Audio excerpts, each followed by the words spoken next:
নমস্কাৰ আপোনালোকে চাই আছে এবি লাইভ 24 আজি গৌৰৱ গগৈ ডাঙৰীয়া তিতাবৰ ব্লকৰ এখন ৰাজহুৱা সভাত তেখেতে হৰব হৈ পৰিছে হিমন্ত বিশ্ব শৰ্মা ডাঙৰীয়াৰ বিৰুদ্ধে যেহেতুকে তেখেতে এতিয়ালৈকে এই ভেঞ্চাৰ বিদ্যালয়সমূহ প্ৰাদেশিকৰণ কৰিবলৈ সক্ষম হোৱা নাই এই ভেঞ্চাৰ বিদ্যালয়সমূহৰ প্ৰতি কোনো গুৰুত্ব দিয়া নাই আৰু তাৰ বিপৰীতে কিন্তু তেখেতৰ পৰিয়ালত 5 ষ্টাৰ শিক্ষানুষ্ঠান গঢ়িছে অসমৰ বাবে একো এটা আনিব পৰা নাই কেইদিনমান ধৰি দিল্লীত পৰি থাকিও কিন্তু বাজেটত একো আনিব নোৱাৰিলে বাজেটত একো উঠাব নোৱাৰিলে অসমৰ বাবে বানপানী সাহায্য একো আনিব নোৱাৰিলে কেন্দ্ৰীয় চৰকাৰে কেৱল দুখন ৰাজ্যতহে গুৰুত্ব আৰোপ কৰিলে কেৱল গাদী ৰক্ষাৰ স্বাৰ্থত কেৱল এই বাজেটখনক গাদী ৰক্ষাৰ বাজেট বুলি অভিহিত কৰিলে গৌৰৱ গগৈ ডাঙৰীয়াই কেৱল বিহাৰ আৰু তামিলনাডুৰ কাৰণেই যেনিবা প্ৰস্তুত কৰা হল এই বাজেটখন আহকচোন তেখেতৰ মন্তব্য শুনিলেও যদি চেনেলটোত প্ৰথম প্ৰৱেশ কৰিছে তেন্তে সাবস্ক্ৰাইব কৰিবলৈ নাপাহৰিব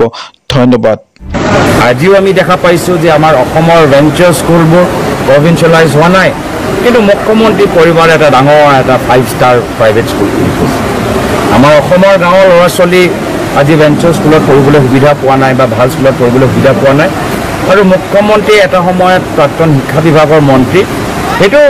বিভাগক সহায় কৰাতকৈ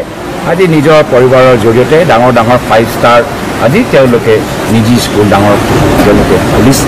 ৰাজ্য চৰকাৰ বিফল ডাবল ইঞ্জিন বিফল মুখ্যমন্ত্ৰী ব্যৰ্থ আৰু আমি কি কৰিব পাৰোঁ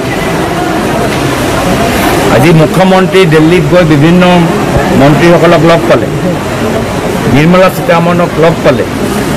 নিৰ্মলা সীতাৰমণ মন্ত্ৰী মহোদয়ক জনালেনে যে আজি অসমৰ লগত অন্যায় কৰাব যদি এটা ৰাজ্যত দিবলৈ